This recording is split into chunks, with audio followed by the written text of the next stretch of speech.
சமாஜ்வாதி கட்சி தலைவர் அகிலேஷ் யாதவ் 2012 முதல் 2016 வரை உத்தரப்பிரதேச முதல்வராக பதவி வகித்தார். அப்போது சுரங்கத்துறையை தனது கட்டுப்பாட்டின் கீழ் வைத்திருந்தார். அந்த காலகட்டத்தில் குவாரி அமைப்பதில் முறைகேடு நடந்ததாக புகார் எழுந்தது. 2013இல் ஒரே நாளில் 13 சுரங்க திட்டங்களுக்கு அனுமதி வழங்கப்பட்டது.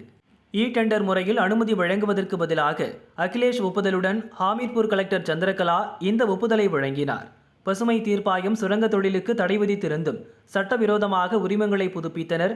அதிகாரிகள் பணம் பெற்றுக்கொண்டு வளங்களை கொள்ளையடிக்க அனுமதி வழங்கியதாகவும் புகார் எழுந்தது.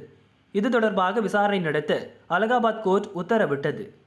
2016இல் இதன் விசாரணை துவங்கியது.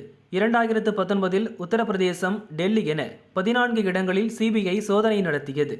கலெக்டர் சந்திரகலா, சமாஜ்வாதி எம்எல்ஏ ரமேஷ்குமார் மிஸ்ரா உள்ளிட்ட 11 பேர் மீது வழக்கு பதிவானது. இந்த வழக்கில் அகிலேஷ் யாதவ் நாளை நேரில் ஆஜராகி விளக்கம் அளிக்கும்படி சிபிஐ சம்மன் அனுப்பியுள்ளது.